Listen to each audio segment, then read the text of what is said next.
Hola, hola. This is your boy Tico, Tren, SYSBM. Um, this is going to be Psychology of Relationships 3. And when I talk about psychology of relationships, I don't just mean actual relationships. That goes for any type of relationship, let it be a working relationship, let it be a friendship, it could be a relationship too. It all comes down to all this stuff for the most part. Because at the end of the day, a relationship, no matter if it's a work relationship, a partnership, a teamwork, let it be any type of relationship, is basically nothing more than a dance for the most part. Is the best way I can put it to you. So anytime you engage in any type of partnership or any type of work teamwork or any type of team relationship, any type of work relationship or anything like that, you're technically it's nothing more than a big ass dance for the most part. Um, the best way I can describe it to you is by using the concept of ballroom dancing. You have a partner. Your partner is good at certain things, and those certain things that your partner is not good at, you're good at. So you basically complete each other for the most part. That's typically how that's supposed to work. However, in this day and age, with people doing stupid shit, they kind of sort of mess up what it means to actually have a partnership or to be a partner for the most part, which is kind of sort of stupid because at the end of the day, if you're going to actually be a partner or have a partnership, you have to be able to work based off of what your partner's strengths and what your partner's strengths and weaknesses are for the most part in that relationship. So you can't just be going off of a half truths or half-assing anything for the most part for the fact that it's going to suck and your relationship is going to suffer. No matter how you like it or not, your relationship is going to suffer. And that tends to always be the main problem when it comes to people. The relationships always suffer because everybody's trying to be a leader and nobody's actually participating in the positions that they're actually good in. Everybody's trying to act like they're good at all the positions when in fact they're only good at some of the positions or some of the things. Case in point is, like I said, ballroom dancing. There's always somebody leading, and there's always somebody following. And the irony to that, even at certain portions of the dance, even sometimes the leader at certain portions of the dance actually becomes the follower in the dance for the most part. That's typically how that works. Um, because there's certain things where like a person's not comfortable with doing, but their partner's comfortable with doing it. So their partners that tends to be their partner's strength, where that ends up being where their leadership ends and their partnership picks up in the dance. Basically, a good example is like some of the best tango dancers rely heavily on each other, knowing each other's body, and typically dancing accordingly to how they feel to basically make it work for themselves for the most part. It's typically how it usually is supposed to work. Unfortunately, we live in a society where everybody doesn't want to conform to their actual roles, and everybody wants to be the what's the word I'm looking for? Everybody wants to lead, and nobody wants to follow, and they wonder why the relationships end up the way they do for the most part. It's typically how that works. The sad part about that is this doesn't just go for actual this just doesn't go for actual just relationships. This goes for a lot of things, a lot of different things, a lot of different aspects go into this type of thing for the most part. And the sad part about that is a lot of the times what people don't seem to understand or get when it comes to relationship is somebody has to lead and somebody has to follow. Even in a work relationship, like a good example of that, if you're short staffed at work, which I've known people have been to be for the most part. Good example, we'll just say restaurant. If you're short staffed at a restaurant and there's only two of you, but you know each other's strengths and weaknesses, the person, whatever, let's just say you're good at saute and the other person's good at frickin' the grill, you're good at freaking boil, and the other person's good at, like, presentation and plating, and fryers for the most part, we'll say. And the other person is good at frying. I mean, using a saute pan and the whole 9 yards, and getting shit together, and, like, in time, for the most part, so you can actually look like you're not short staffed. You're naturally going to pick up you're actually going to pick up what your strength is on the floor versus what that other person's strength is on the floor. So you're not going to be sitting here trying to compete for a position because it's easy for you. You're going to do everything that you're actually good at, so you can actually make it seem like you're not short staffed in the kitchen for the most part. Good example of that is, I remember I worked at a restaurant when I was younger, and almost the whole entire kitchen crew called off, and it was just me. It was me and it was me and this guy named Pat for the most part that was stuck on the line. And the sad part about that, I was actually the scheduling manager for the girls that worked there, and we didn't have a cook, so I ended up, like, basically, going behind the line and basically helping out Pat for the most part. And I knew I was good at, like, presentation. I knew I was good at presentation, um, plating, preparation, and expediting shit, along with salads and quick shit, basically, and fryers.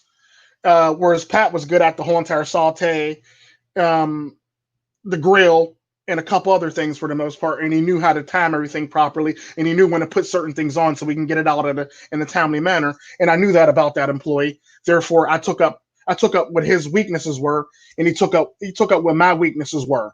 So I took up what he was weak at, his weak points, and he took up what I normally would be weak at in the restaurant. And the sad part about that, it was a busy day, and there's supposed to be 5 men in the kitchen. And the sad part about that, there only being 2 men in the kitchen. But the sad part about that, we banged it out so quick and so fast and on point, you would have thought the kitchen was fully staffed. All because I worked off of what Pat, my homeboy Pat's strengths and weaknesses are. I knew what his strengths were. I knew what my strengths were. I didn't try to overstep my boundaries and try to act like I was good at something that I wasn't good at in the first fucking place, typically. So we made it work with just us two in the kitchen. And the sad part about that is, you would have thought the kitchen was fully fucking staffed. Everybody sitting on the other side in the restaurant, even the girls that was serving everybody, thought they were trying to figure out how the fuck we were banging out this shit on a Saturday night for the most part. And like I said, it's all about your work relationship. And it's basically, relationships is nothing more than a dance. Me and Pat basically knew what we were good at in this dance. Pat took the lead in these areas. I took the lead in these areas. And we basically just made it work for the most part. And we never even missed a beat. The food was hot. The food was piping hot. The fries were piping hot. The chicken was good. The salads were on point. The presentation was perfect. The grill was hot. The preparation was great. The seasonings, the hot sauce, the everything was on point. Everybody was so impressed by us. The general manager came in and praised us and wanted to give us all raises and shit like that. And it's just shit like that, when you actually know your strengths and weaknesses, that blows your mind. Me and Pat alone that night, we sold over 2,000. We pretty much sent out over $2,000 worth of food between the both of us. In a matter of like 2 hours, we sent out over $2,000 worth of food in 2 hours. I didn't check after that how much food we sold between the two of us and sent out. But apparently it was over, like, I think somebody told me it was over like $13,000 in food that we actually prepared and sent across the counter. Perfect, piping hot, not cold, and just in peak position, peak performance, and peak presentation for the most part. And everybody was impressed with us. The girls were impressed with us. The supervisor was impressed with us. The one supervisor kept calling to check in on us. I'm sorry I can't make it in to help you, T. I'm sorry I can't help it. I'm sorry. I'm so sorry, man. Is there anything I can do? Yeah, come in. Send help, nigga. It's just shit like that for the most part. But that's typically how that works. So when I speak of relationships, it's not just necessarily actual dating relationships. These go for any type of relationship. Let it be a working relationship. Let it be a team. Let it be friends. Let it be acquaintances.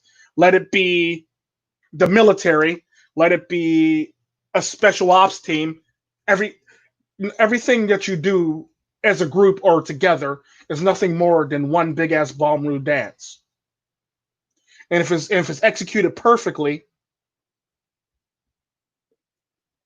it's like it's basically poetry in motion, or it's a perfect orchestra of movement and settle cues to actually get from point A to point B, and it works so seamlessly.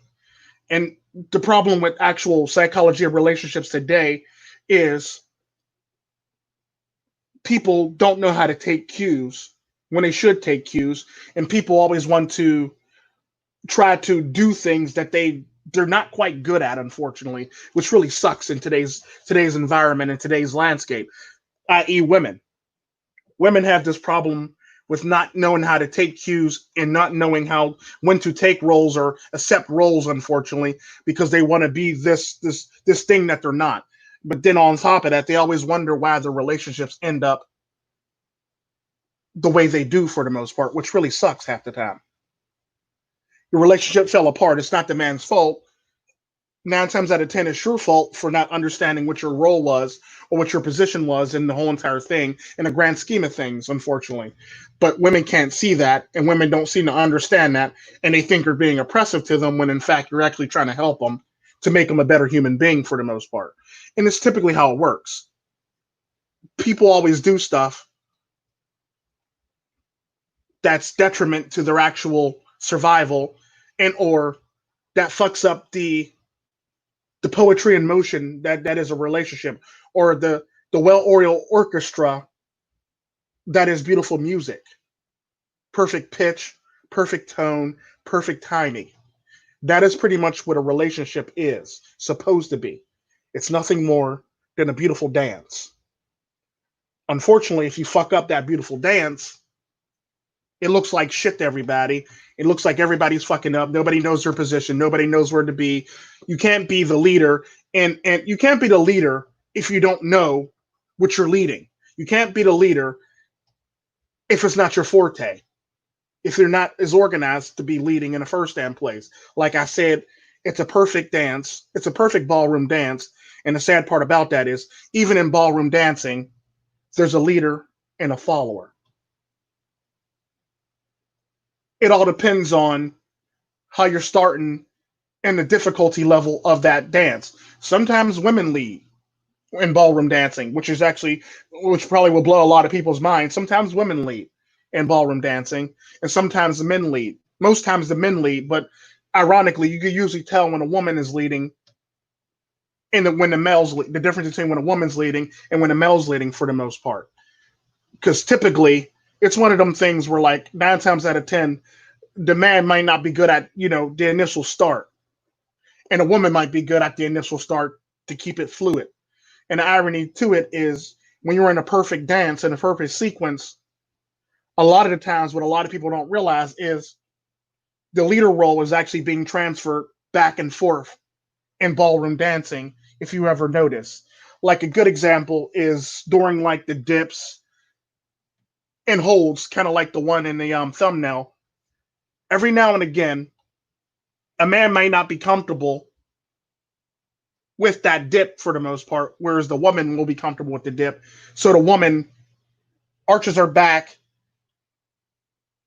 and shifts weight to the point where he can actually hold her in that position, so it can actually look beautiful and make him look good in the process, if you know what I mean. So typically, not all men can actually do this position if the woman is not a willing participant in an equal participating partner in a position that's in a thumbnail.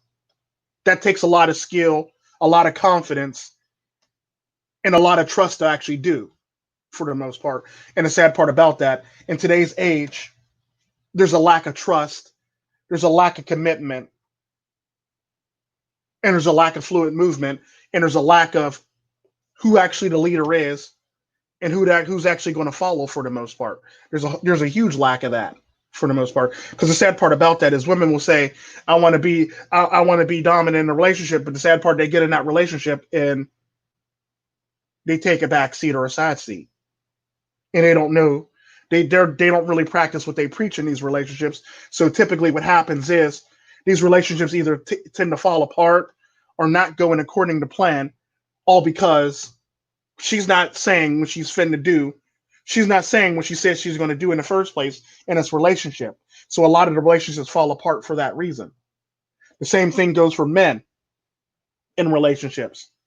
The sad part about that is if a man is leading, a man can't lead if a woman is not willing to follow. In the same token, on the flip side, a man can't be a leader in a relationship if he doesn't have the necessary skills or tools or have the necessary practice or aptitude to actually lead.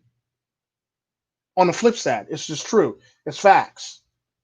You have to know your strengths and weaknesses when you get into a relationship, because you'll just be getting into a relationship that's going to fail or falter. So at the end of the day, it don't matter how much you lust after a person. It don't matter how much he makes your panties wet. It don't matter how much he makes your dick hard. At the end of the day, the question is, how well do y'all dance together? If y'all don't dance well together, this relationship isn't going anywhere. It's just going to stay in the beginner's mode. You're pretty much going to stay in beginner's tango mode for the most part, or beginner salsa mode, or tutorial salsa mode in some cases, because people don't even make it out of that. And the sad part about that is people don't know how to accept when they're weak in something, and other people don't know how to accept when they're strong in something. Or sometimes on the flip side is the partner can't accept the fact that their partner is strong in a certain area, so they won't let them lead in that area that they're actually strong in. So the relationship ends up faltering or looking like a total disarray or a whole hot mess for the most part, which is typically sad. Because at the end of the day, what you can't do is try to lead in something that you're not good at, or typically try to take charge in something that's not your cup of tea or your forte for the most part. Because at the end of the day, if you're not good at it, it's going to show.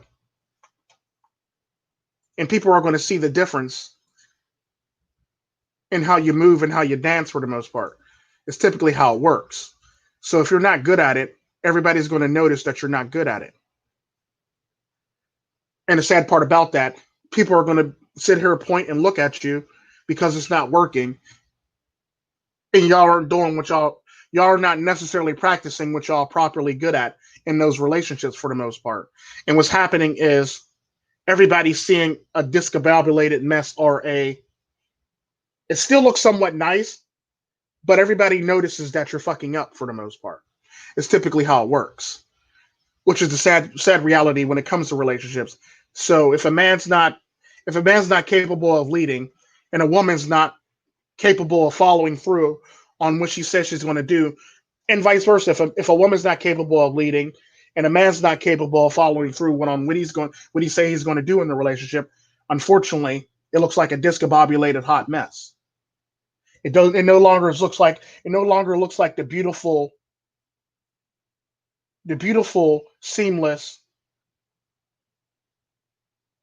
highly choreographed, highly practiced beauty that it could possibly be. It ends up looking like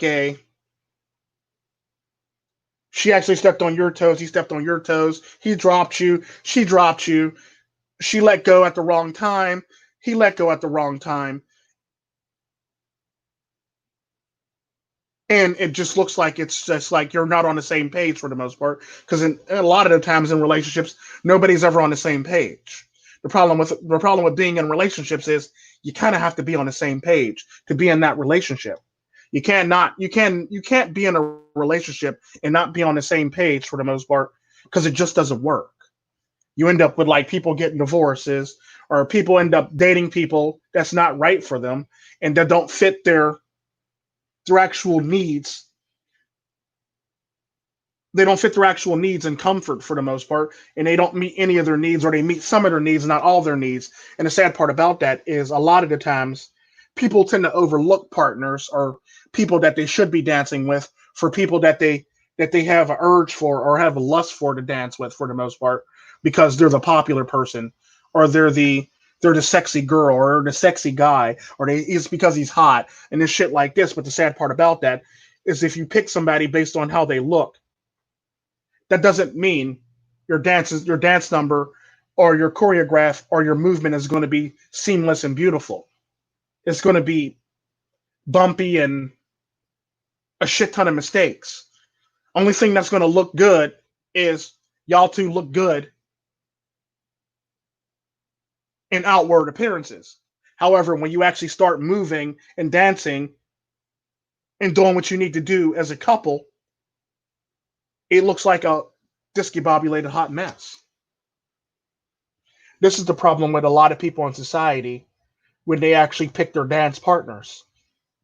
Or when they go up with a dance partner, they tend to lose what their strengths and weaknesses are, or they don't know what their strengths and weaknesses are, or their partner doesn't want to accept that their partner has strengths and that's their weaknesses, so they want to lead and pretend like they have those strengths that they don't have, unfortunately, which really sucks. And this is why people end up in divorces. This is why people don't end up together for a very, very long time. And this is why people date good-looking people and end up divorced on a regular basis. This is why people date people with money in the divorce. Well, that's a whole nother hot mess within itself too, because women date men with money and then they take them for half their shit. But the sad part about that is, even though she took you for half your shit, at the end of the day, there's something in that relationship that you both weren't getting. At the end of the day, there's something in that relationship that you both weren't getting. Y'all didn't complete each other. Y'all weren't able to dance seamlessly and beautifully through life together. Because at the end of the day, you can't argue that you did everything in a relationship right when in fact you're not in that relationship anymore.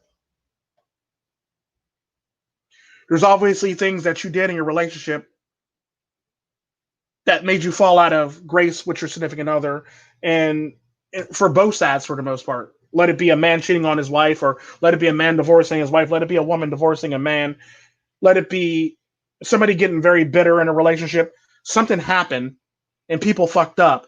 And the sad part about that is a lot of people don't like to admit when they fuck up in relationships. They always push it off on other people. Like, I could tell you right now, even though I've never been divorced from Mina, I could tell you where I actually messed up a lot of the times in my relationship with Mina. And the same goes for Deshari. I could tell you where I messed up in relationships with her too. But the thing is, though, even when I messed up, it wasn't as frequent as a lot of these couples today that get together and talk about getting married.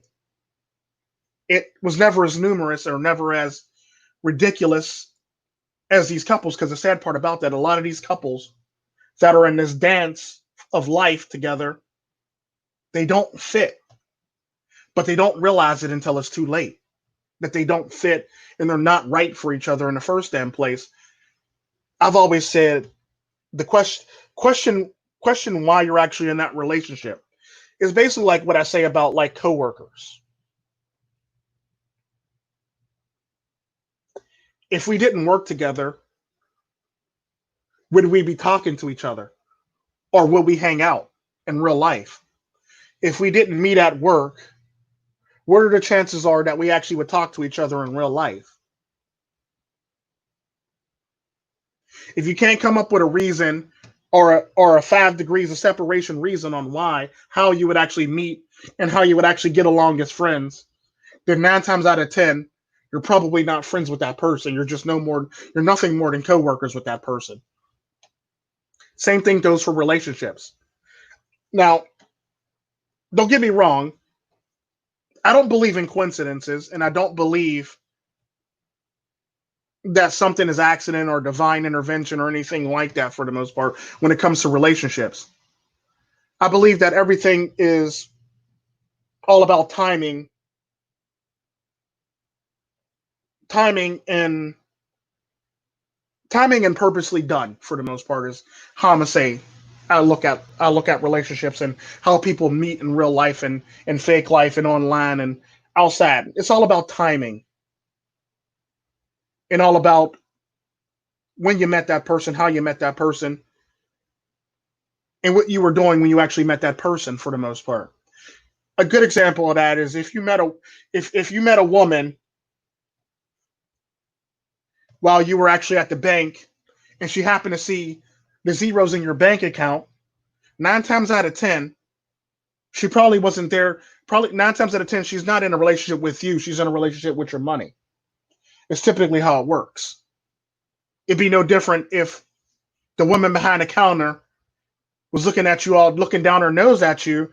Then she gets your name and she opens your account, and then all of a sudden her facial expression changes, and all of a sudden she got a smile on her face, and she got some extra pep in her step, and she's extra bouncy and shit like that, and she's extra nice to you because she has access to your account and she knows what you make. Versus when you just walked up to the counter, you probably looked like you ain't shit to her up until she typed in your name or typed in your, you know, your bank ID number basically, and pulled up your account and seen all the zeros in your lovely account, and all of a sudden now you look very attractive to her. It's basically the same fucking thing and the same concept when it comes down to it. If you didn't show up at the bank that day when she was working, would she be flirting with you or would she be hitting on you? Same concept at work. If you didn't work with this person, would you ever meet this person? And would you actually be friends outside of work? Most of the times the answer is no. But the sad part about that, a lot of people tend to ignore those emotions and feelings and let lust override those things and make their final decisions for them for the most part. And it's sad. And a lot of people end up in a discabel. A lot of people end up in a tragic hot mess. And a lot of people crash and burn when it happens because everybody ignores their inner voice or their gut instincts for the most part when they get into these things. It's typically like what I always say about women when they say, I don't know, he just changed out of nowhere. No, he didn't change out of nowhere. You knew who he was when you met him. The fact of the matter is, because you lusted after him so hard and so much, you ignored all the red flags and signs. A man is the same man from start to finish, unless a woman tampers with him. A man is a man from start to finish. He's always going to be the same consistent on a path man that he was from start to finish, unless you tamper with him and fuck up his path or trajectory for the most part. And then on top, then I guess then it's not the fact that he changed on you, it's the fact that you attempted to change him, and now he's the product that you don't want, and he's no longer the product that you fell in love with him on. That's typically how that works. Women have a problem with tampering with what bottom to this dance or what bottom to this relationship. The same thing goes with men. Never listen to a woman about changing any fucking thing, because at the end of the day, what she wants you to be didn't bring you to this dance in the first place. What she looks for in you is not what she's telling you to be. What she wanted in you originally, what attracted her to you, is how you are now. So never change that. Never change yourself for anybody. I would say improve yourself, but never change who you are. Never change the identity of who you are as a man in a relationship. Because the sad part about that, the minute you start changing is the minute you start changing to what she wants is the minute you start fucking up as a man, and the minute she stops liking you the way she used to for the most part. Now, I'm not preaching go out and get into a relationship. This is basically a subscriber request video, like all the rest of them were pretty much. So I'm basically telling you, if you're going to do this relationship shit, and you're going to be in a relationship, never change. If you're a man, never change for the woman you're in a relationship with.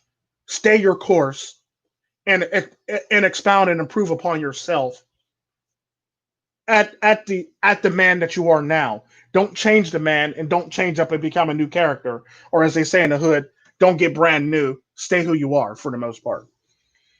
Because at the end of the day, what a lot of men fail to realize is what a woman wants you to do is totally different than what she actually wants from you. The sad part about that, the same thing goes for women on the flip side. Women fuck up by not listening to their man and listening to outside sources who have no good have no good investment in a relationship. It's typically how it works. That's the problem with women in relationships. They listen to outside sources that don't have their don't have their best interests at heart for the relationship, or don't have an investment in their relationship actually being a perfect relationship. And that's typically how it works. A lot of women do it. Matter of fact, 98% of women do it. I'm willing to say 98% of women do it. Then they wonder why there's always these problems in a relationship, or they wonder why they can't keep a man longer than weeks, months, or a year, or anything along the lines of that, because you fucked up by listening to people that didn't have your best interests at heart when it comes to your relationship. That's why. That's typically why. You can't be up here talking about, well, obviously it was him when in fact it was you. Like I always say, when it comes to relationship, there's two people in a relationship. Unless it's a team, there's only two people in a relationship. There's you, motherfucker, and her, motherfucker. Your jobs is to dance through life seamlessly, perfectly, and beautifully. If you can't do that, you shouldn't be in that relationship. If you can't listen to what your partner needs and wants, you shouldn't be in that relationship if you're a woman. If you're not willing to listen to your significant other when he tells you you're beautiful, and you got to go outside the relationship to find out you're beautiful, you shouldn't be in that relationship. If your husband literally tells you he loves you the way you are, he's literally dead serious about him loving you the way you are, because a man's not going to say I love you freely. That's not something that a man throws around freely. That's not something. Ask his children. If you ever see an interaction between a man and his children, he doesn't even throw around love freely to his children. So if a man tells you that he loves you the way you are, or he loves you as you are, that is, without a shadow of a doubt, a 10 million% chance. That is a 10 million% truth. I know I use 10 million, but at the end of the day, if a man tells you he loves you the way you are, or he loves you as you is, or as you are, that is like the most truth you can possibly get out of anybody in your whole entire life.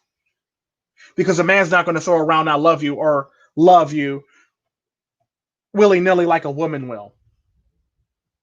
Like when you see women interacting, they'll tell their children they love them. They'll tell their friends they love them. They'll tell their guy friends they love them. They'll tell the guy who made their drink they love them. The person that at the gym that they love them. Their friends, their acquaintances, the barista, the ice cream person, their mom, their dad, their everybody. They throw around to everybody like it's cheap, or like it ain't worth shit for the most part. That's typically how it works. The sad part about it, on the flip side to that, men barely throw it around. You'll very rarely hear a man tell his wife or a significant other he loves her. Because a man's not always going to tell his significant other he loves her. That's not what a man does. It's not going to be something that you're going to hear from a man every day. It's going to be something that you hear from a man when it needs to be said, or when you do something in his eyes that makes him fall in love with you again. I mean, don't get me wrong. Your husband and boyfriend is always going to love you, but the minute you do something in his eyes, for him to actually, fall for you again or fall deeper for you, he's going to tell you he loves you, or he loves this about you, or he loves something about you. And it's typically how it works. Men don't throw around love freely. Men tend to show you through actions and deeds that they love you. Women throw it around like it's a piece of paper or a bunch of ones at a strip club. That's how freely women throw love around, which actually makes me think that women don't really fully understand the concept of love for that reason. Because you're not going to ever hear a man throw around the love word freely. He barely throws it around to his children, let alone you. He's probably going to tell his children that he loves them more than he's actually going to tell his significant other he loves her. It's just facts. That's typically how that works. And 9 times out of 10, every now and again, it actually might be even in a relationship where he might tell his children he loves you at the same rate he tells his significant other he loves her. That's typically the beauty and movement of a man in a relationship with a woman. Because at the end of the day, love isn't just some four-letter word. It's something that's felt. It's something that's felt, and it's something that you can quite put your finger on. Sometimes you can't quite put your finger on it, and you can't quite understand it, and you can't quite explain why it is. But the fact of the matter is, it's a feeling that's sometimes fleeting in a moment. That's typically how love works. That's typically how relationships work. A man's not going to always present to you the four-letter word of love. There's always going to be something that you do in his eyes that he sees, and that'll make him smile, so he can actually say, "I love you." It's not going to happen very often. It's not going to happen all the time. It's going to happen every now and again. But the sad part about that is when he says it, just know he means it. All the rest of the times he loves you, he may not say it, but he actually presents it through words. He presents it through actions and deeds in a relationship for the most part. The irony to it is a man's not going to always outright verbally support you, but he will physically always back you. This is where a lot of women seem to miss the mark or don't understand, because they got this notion in their head that a man's supposed to act and do the same things that they do in a relationship, when in fact that's not your role as a man. That's not men's role in a relationship. That's your role in that relationship. And that's typically how that works. But the sad part about that is women always miss the mark on this, and they don't seem to understand the concepts of how this perfect dance is supposed to work. So they end up stuck in tutorial mode, or they end up stuck in beginner's mode, and they never quite make it past that. So they end up divorced, or they end up resenting the man, despite the fact that they had just as equal part in the split as the man did. And half the time in a relationship, the man didn't really have a part in the mess for the most part. Well, most of the time in a relationship, the man didn't even have a part in the breakup. It's just the fact that she didn't practice her roles properly, or she didn't go through what she actually promised in a relationship half the time. A man is always going to be pretty steadfast in a relationship for the most part, unless he's cheating. But the sad part about that, even if a man cheats, it's because he's lacking something in that relationship. It's not his fault. It's your fault. Because a man, at the end of the day, they've done studies on this. They've done hundreds and thousands of studies on this when it comes to men in relationships. If a man is content and happy in his relationship, he's like 87 to 90%. There's an 87 to 90% chance that he's not going to step outside his relationship if he's content and happy within his relationship. Unfortunately, women don't know how to make their men happy or content in relationships. So they get frustrated all the time, and they want to blame them for why they step outside relationships. When the fact of the matter is, you're the one who actually messed up the relationship for you to actually step outside the relationship. A good example of that is, there's a story on Reddit. There's actually a few stories on Reddit where husbands were so faithful to their wives that they stopped giving them sex. So they went out to buy a sex doll. And now they're jealous of the sex doll now, because the sad part about that when women start getting in the mood for sex, their husband no longer wants it. And the sad part about that is not cheating because it's an inanimate object. And the funny thing about that, no matter how no matter how much a woman dildos herself or vibrates the hell out of her pussy, it's never going to change the fact that you all of a sudden are in the mood for sex. That vibrator or that dildo just handles something temporarily, a temporary itch. But the fact of the matter is, you still want that body, that contact, and you want to feel your significant other's skin against your body for the most part. And a lot of women fuck up on this by thinking that their dildo is great for them, when in fact, women crave skin to skin contact. Women crave their nerve endings being on a high during that whole entire thing. Let it be your skin touching, let it be you kissing and hugging, or being an embrace for the most part. Women love this and enjoy this. This is why you always hear a woman always talk about she wants to cuddle. It's that skin on skin contact that she loves and enjoys so much. But women think a vibrator is going to replace that, when in fact, a vibrator doesn't replace that in the least bit. A vibrator would never replace skin on skin contact with somebody you love. This is where women fuck up in relations. However, on the flip side to that, if you're not giving your man sex and he does get a sex doll, the sad part about that is that sex doll would actually fulfill the needs of a man perfectly. Your vibrator would never fulfill your needs perfectly like the sex doll will for a man. I'm not advocating getting a sex doll, but I'm just basically trying to tell you the psychology of relationships and the biology of a man and the biology of a woman. As I was saying about this, there's two stories on Reddit about the husbands who got sex dolls to basically because their wives didn't want to give them sex and they didn't want to cheat on their wives. I guess apparently a couple times the wife came home horny and wanted sex for her husband, and he turned to her and said, "I'm too tired. I already went 2 rounds with the sex doll," and he went to sleep on her. Like, think about that.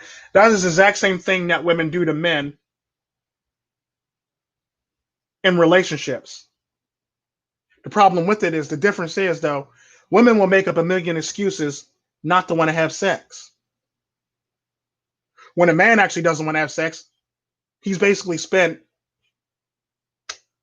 and he's thinking with a clear head for the most part. So 9 times out of 10, if your man doesn't want to have sex with you, he's either went in the bathroom and beat off his meat, or he's just not in a sexual mood for you.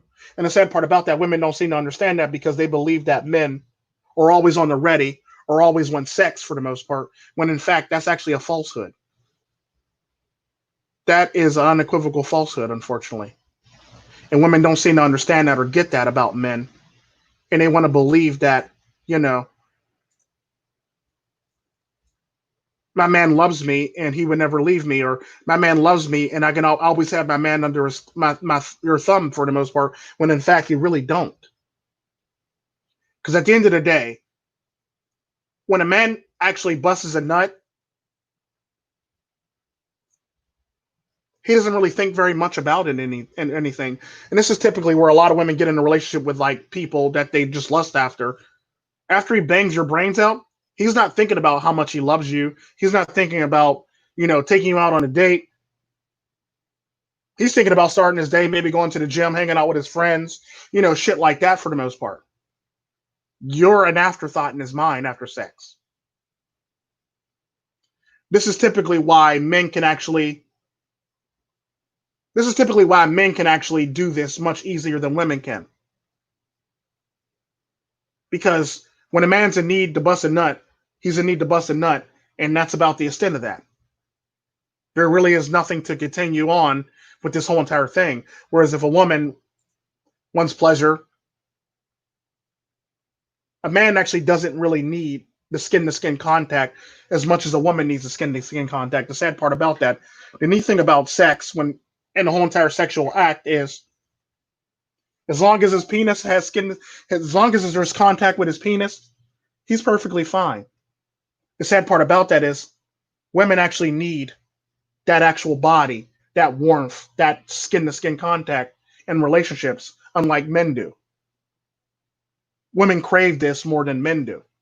That is typically the psychology of relationships, and it's the basis of why and how women fuck up in relationships because they think, well, that's fine. I got this dildo. The sad part about that is that dildo is not going to make you happy. That dildo can't hug you. That dildo doesn't have skin, and that dildo doesn't have the warmth. You can warm it up in the microwave all you want to, but at the end of the day, it's not that skin on skin contact that your body naturally craves. It is what it is. So at the end of the day, you're never going to be 100% fulfilled for the fact that you can play with a vibrator till the sun comes home. You can play with a dildo till the sun comes home. So the cows come home, I mean. But at the end of the day, you're not always going to be 100% fulfilled because you don't have that contact or that skin to skin contact. And before anybody get in here talking about, you're lying, Tico, you don't know what you're talking about, Tico. Think of it like this. Who buys body pillows, men or women? Men don't buy body pillows, women buy body pillows. There's a reasoning for that. There's a reasoning for that. Men don't need body pillows, women do. There's a reason why they're called body pillows. Women need that closeness and that comfort in relationships. They need to feel comfort and safe and secure for the most part. This is why they have body pillows on the market. It's facts. You may not like it, but it's so true. Men aren't running out there to buy body pillows, women are. This is why they sell so much. This is why a lot of women have these. Even single women, a lot of single women actually have body pillows, sadly. It's just facts. It is what it is. So a man doesn't need that as much as a woman needs it. Women need to feel like they're secure, safe, protected, and they need to have a level of comfort. A vibrator doesn't do that for you, nor does a bullet or a dildo do that for you either. This is why a lot of women are actually upset in relationships, even with a vibrator. This is why a lot of women are still upset single with a vibrator and or a dildo. It's just facts. The sad part about that is if push come to shove, if a man really needs to bust a nut, he can pretty much just use his hand and go on about his merry way and not even think twice about it. And he's perfectly fine the rest of the day, unless he's a compulsive. Unless he has a problem in that area where he has to keep on doing it. A man is perfectly fine. After that, he can go on productively with his day. Some men even go as far as to not even do that and use nofap as a thing and transform that pent up sexual energy into actually productive energy so they can better themselves or get a better workout at the gym or, exude confidence at work for the most part. Because at the end of the day, when you have that pent up energy, it needs to go out somewhere. It needs an outlet to go somewhere for the most part. And that's typically how that works. So therefore, men will use that pent up sexual aggression and transmog it or transmute it or transfer it into their work, their workout, their hobbies, or anything that they enjoy in life for the most part. And the sad part about that, the difference between men and women, when men actually do that, it actually gives them an edge.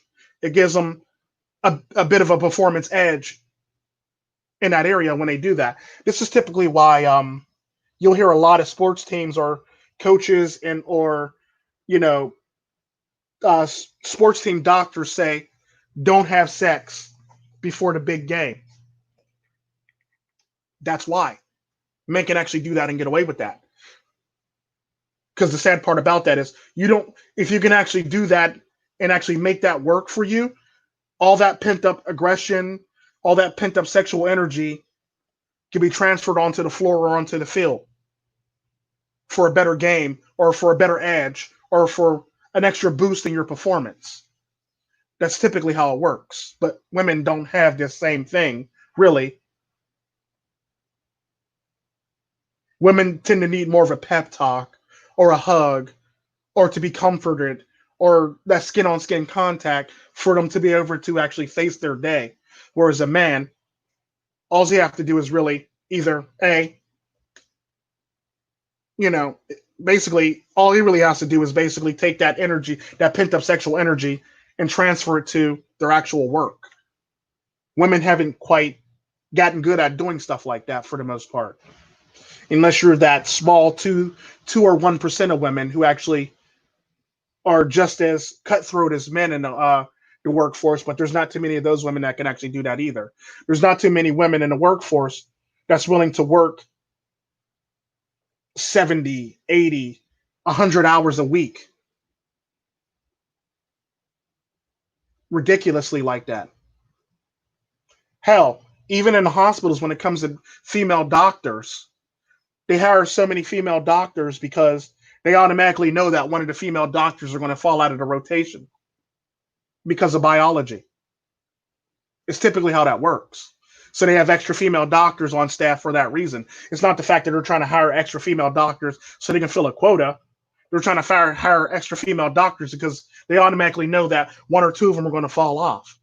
So the sad part about that, when they hire a female doctor, they hire 3 or 4 female doctors so they can replace that one female doctor because they know that that female doctor has a shelf life. It's sad, but it's true. It's only a matter of time before that female doctor, A, gets pregnant, or B, wants to cut her hours to part time. So they hire a bunch of other female doctors to basically sporadically fill in for that female doctor. And then they got more female doctors in the wings ready to fill in for that doctor for the most part.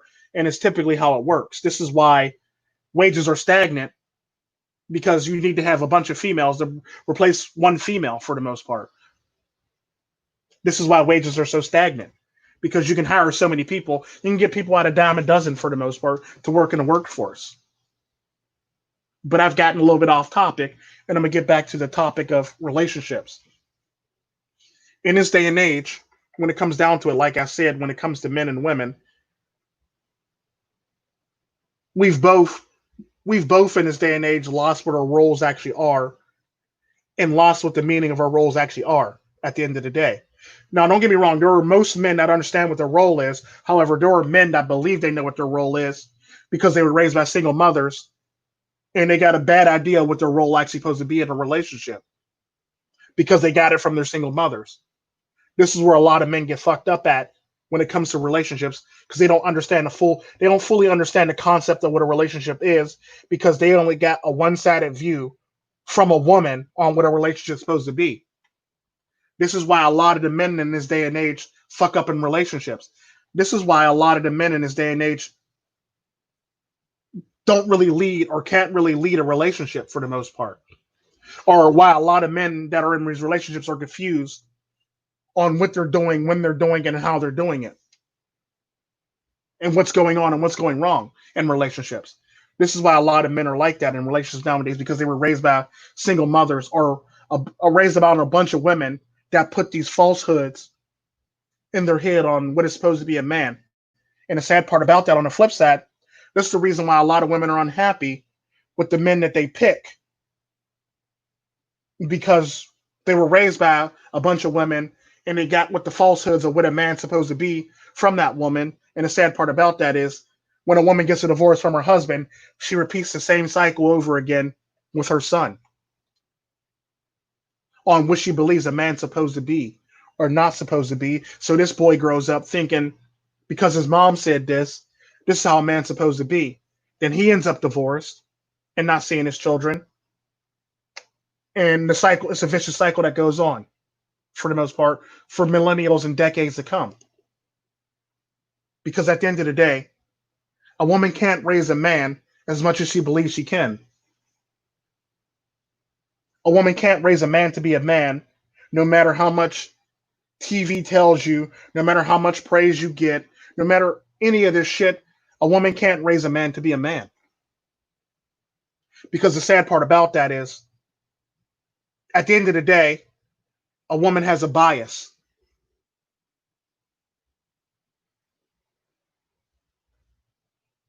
in that relationship between her son and the mother and son. A woman has a bias. So she's going to teach him naturally what she thinks he needs to know from a woman's perspective because women are naturally biased. And they tell you what they believe they want and not what they really want for the most part. Or let me rephrase that. They tell you what they believe they want and not what they really need. It's typically how it works. So everything that a woman tells a boy is once, once, once, once, once. It's not what they need. This is why a lot of the relationships and people trying to dance in these relationships and trying to make it work aren't working out, or their dance partners suck, or their dance partners bow out, or go get another dance partner. Because at the end of the day, you both aren't vibing or jiving on a dance floor together. You're both stepping on each other's toes. You're not dipping when you're supposed. You're not following the cues to dip when you're supposed to dip as a woman. A man's not following the cues to pick up the slack and be the strong person that she needs when she runs out of options or ideas, or she doesn't know what the next move is. There are a lot of men that fall short on that for the most part, typically. And it's sad. And it's not 100% their fault. It's 100% on what they're taught as kids. Even men nowadays who had a male in the house, but they had a strong woman, they fall victim to this thing too. Because if you have a strong woman, whatever your dad said, 9 times 10 you're spending more time with your mom anyway, and whatever your dad said, she'll tell you he's either stupid, or she'll tell you this, or don't listen to him, or he's being a jerk, or he's being this, and he's being that. She's basically nagging to you about stuff for the most part. And as a boy, you're taking his shit in, and you're trying to be different than what your dad is for the most part, when in fact you actually should be following suit on what your dad actually is for the most part, or how he presents himself. Because at the end of the day, no matter how imperfect that relationship is, if your mom's complaining about your dad, that's the blueprint that you want to be. Because that's the best, despite the fact he might not be the best dad in the world, he might not be the best human being in the world, but that's the closest you can get to being a perfect man, or getting the perfect teaching of being a man. So I always say, just because your parents are divorced, that don't mean you can that don't mean your learning from your father stops. Your mom may hate your dad, but the sad part about that, you as a boy need to go out there and reach out to your dad so you can actually become a man.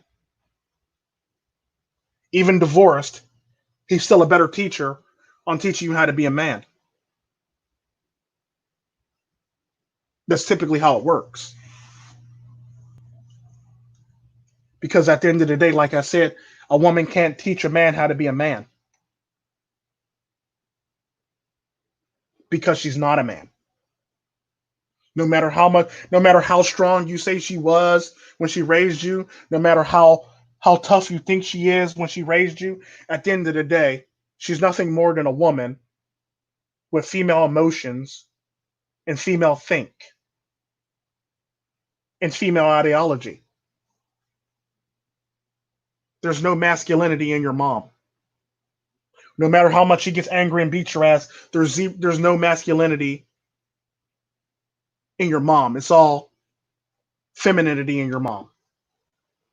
Even if your mom's a feminist, or even if your mom's a civil rights activist, it's all femininity. Some of it toxic femininity, but some of it mostly all femininity at the end of the day. So this is where a lot of men get fucked up at in the process of becoming men, is they're taking cues from their mom on how to be a man and not thinking to themselves, wait a minute, you're a woman. And I'll hear a lot of women say, "Well, no, it's the same thing, and I could teach my son how to be a man." You pee sitting down. End of story. Like, you bleed once a month. End of story. And the sad part about that, what a lot of people don't know, is a man can go his whole life without ever seeing blood. A woman, on the other hand, not so much. Think about that shit. A man can go his whole entire life without ever seeing blood, or most of his life without ever seeing blood. But a woman, not so much.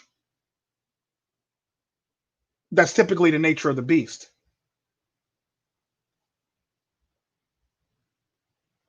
Is it fair? Huh? I'm not going to say it's not. I'm not going to say it's not fair because that's nature. That's how your creator or Mother Nature or whatever you believe in created you to do. You're basically created to be yin and yang at the end of the day. You're both not meant to be yin and yin or yang and yang. You're basically both meant to be yin and yang. One of you's yin and the other one's yang. One's masculinity with a small percent, a very, very small percent of femininity, a very, very small, minute percent of femininity. Hence the dots in the yin and yang. And the woman is yang with a small percent or a very, very minute percent of something that resembles masculinity. It's not masculinity, it just presents itself as that. That tends to be toxic femininity for the most part when it actually presents itself as such. And when it comes to men, it's not really femininity as much as it's looking out for the well-being of his family and others for the most part. So at the end of the day, it's technically not femininity. It's written in men's code to look out for others. It's written in men's biology to coin the phrase women and children first. It's written in a man's biology to think of others before he thinks of himself.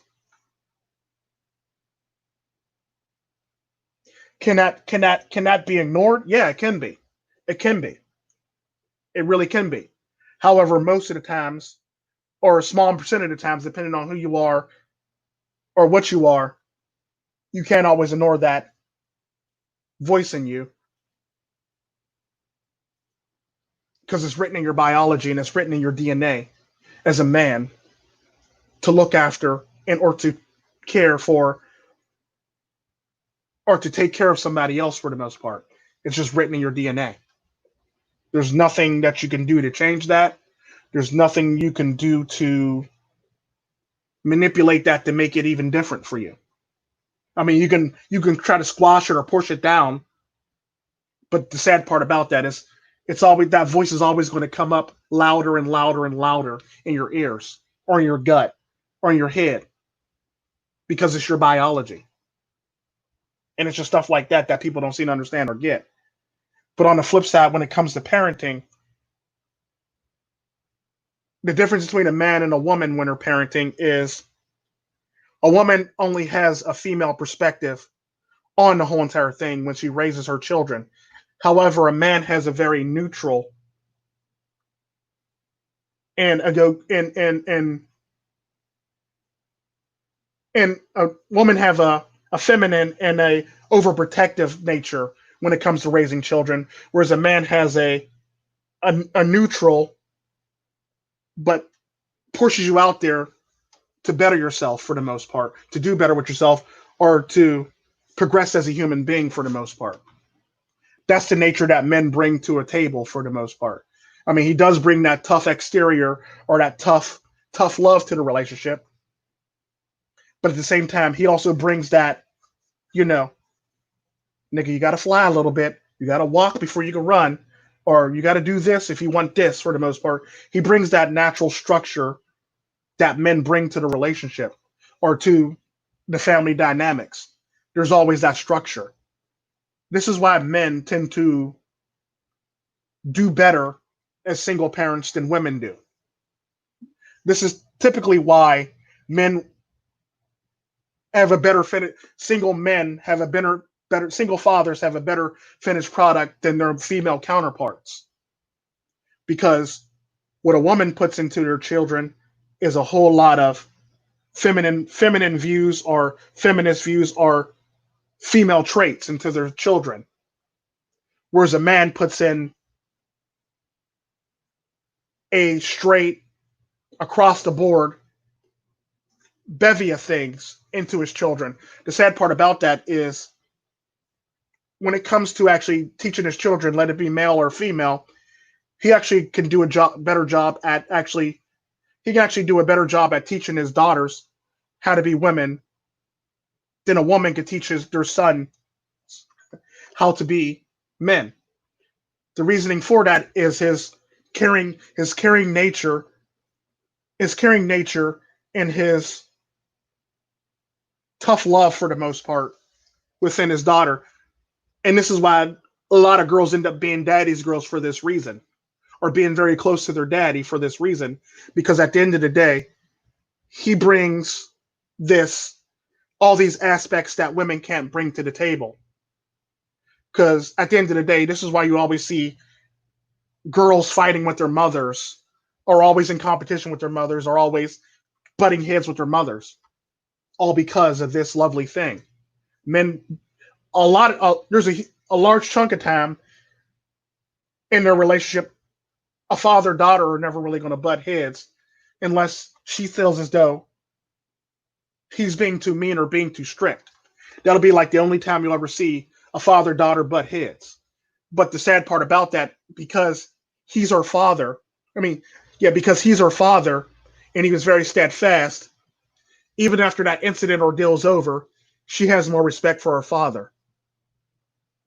Because for some odd reason, when it comes to the dynamic between father and daughter, she's going to be mad at him. She's going to say, "You're ruining my life and it's the end of the world." But at the end of the day, his tough love actually instills something in her to actually understand the concept of what he's trying to do and what he's trying to push forward and what he's trying to instill in his daughter for the most part. And the sad part about that, no matter how you like it, she actually learns very valuable lessons from her father, unlike boys from their mother. Don't get me wrong, they might learn to cook, but what's cooking if you're always at work and you have a significant other that can't cook? Somebody's not eating. If your significant other can't cook, it's good. It's a good skill to have if you live by yourself. Yeah, you can save a shit ton of money. But if you're in a relationship with a woman who's not going to work, or that's going to work part-time, and she can't cook, and you're always working double, triple overtime, then who's actually cooking for the children, and who's actually feeding the children, and what the hell are they eating? So yeah, cooking's a nice skill to own, but at the end of the day, it would never equate or be equal to the skills that a father passes on to his daughters. Women who actually have a male role model in their lives are less likely to get into the shit that they get into. They're less likely to be teen moms. They're less likely to be strippers. They're less likely to be prostitutes. They're less likely to run away. They're less likely to take drugs and be strung out on drugs or found somewhere. They're less likely to get into crimes. They're less likely to do any and odd crazy shit that you could possibly think of. They're also less likely to actually get any sexually transmitted diseases because they tend to be more responsible because they have that fatherly figure with a level head, which is true. And the sad part about that is if you ever go to college, you can tell the difference between a woman that was raised by a mom and a woman that was raised by a man in college, by how they carried themselves and by how they act. You can also tell the difference between a woman that was raised in a household with a mom with a very strong opinion and a very weak dad, and a woman that's raised by a two-parent household who had a very strong dad. You can tell the difference. You can see it in how they carry themselves and how they present themselves, how they talk, how they interact with you. They tend to be more respectable. Um, they tend to be less inapt to actually, participate in all the crazy rhetoric, college rhetoric. And that's typically how it works. But usually, the people who are raised by single mothers or raised in those type of environments, they tend to always be the people out there partying, acting stupid, having frivolous and meaningless sex and shit like that for the most part. That's typically how it works. I don't make the rules. I just state the rules and what it presents to itself. And the rules are statistics. The rules are who these people are. And that's typically how it works. But people don't understand this and they get away from what it actually means to be in a relationship and what it means to actually have a perfect dynamics in a relationship. Like I said, a relationship is like a perfect tango or a perfect salsa or a perfect ballroom dance. That's what it's supposed to be. Unfortunately, in this day and age, people done skewed it and fucked it up to the point where they turned it into twerking or solo dancing for the most part, when in fact, a relationship is supposed to be you both dancing together beautifully, seamlessly, and perfectly through life. Don't get me wrong, it's not always going to be perfect, and there's going to be problems, but at the end of the day, that's up to your partner to be the rock that you need to actually make it through that so you can dance beautifully through the rest of your life. If your partner's not willing to work through things and or fix anything, that relationship is doomed from the start. If you can talk to a good example to actually understand the psychology of a woman you're in a relationship with, because I typically say this a lot, is a lot of red pillars say this. If y'all are presenting a problem and she doesn't want to deal with the problem and it needs immediate attention, she's not the right person for you. Because if she's not willing to deal with the problem, that actually shows that there's going to be that's a nice undertone for problems that's going to pop up and arise in a relationship down the line. Because that typically women who don't want to deal with problems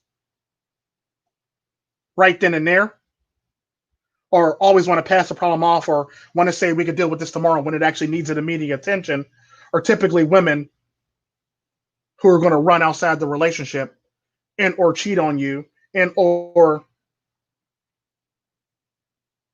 treat the relationship like it's a game. That's typically how that works, which is very, very sad.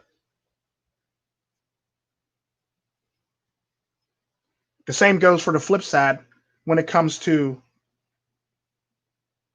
problems that don't need to be addressed, and women always poke and prod at men to address a problem that can be addressed later on down the line or at a later date and time. If a woman can do that to you in a relationship, she's not the woman for you. And that's a nice undertone for what's to come in your relationship down the line and in the future. That's how that works. And it's sad, but that's typically how it works.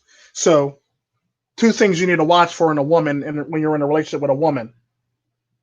If she if she doesn't want to deal with a problem immediately that needs immediate attention, and you know as a man this needs immediate attention, that is a red flag and a half.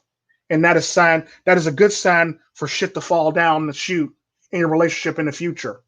She's more likely to step outside your relationship or make an excuse for stepping outside the relationship and not wanting to fix things and blame it all on you for the most part if she's not willing to fix the problem. She's more likely to blame it on you or, pass the blame or not want to deal with it or put it off all on you or put the work completely on you. And in the same token, on the flip side, if a woman wants to immediately deal with a problem that can be dealt with in future sense or somewhere down the line that doesn't really need immediate attention, that shows selfishness and entitlement for the most part. That's selfishness and entitlement. Because at the end of the day, if it's a problem that could be addressed at a later date and time, and you got other pressing things going on, that lets you know that she's entitled and She's selfish, and she's going to pose a bigger problem for you down the line. That is not going to be a healthy relationship in the least bit. If a woman can't prioritize the importance of a task or a problem in a relationship, that pretty much lets you know that it's not a relationship that you need to be in. And that's typically how it works. I digress. Y'all have a good night. Be blessed. Whoever's still watching. And be good to yourselves. Take care of yourselves and spoil yourselves. And travel. Traveling changes your mind and changes your perspective and gets you out of the slump that you're in. You don't necessarily have to go far. As long as you go elsewhere, that's not where you live, you'll be able to clear your mind and be a better human being at the end of the day. Y'all be blessed. Have a good night. This was Psychology of Relationships 3. Subscriber requests. Peace.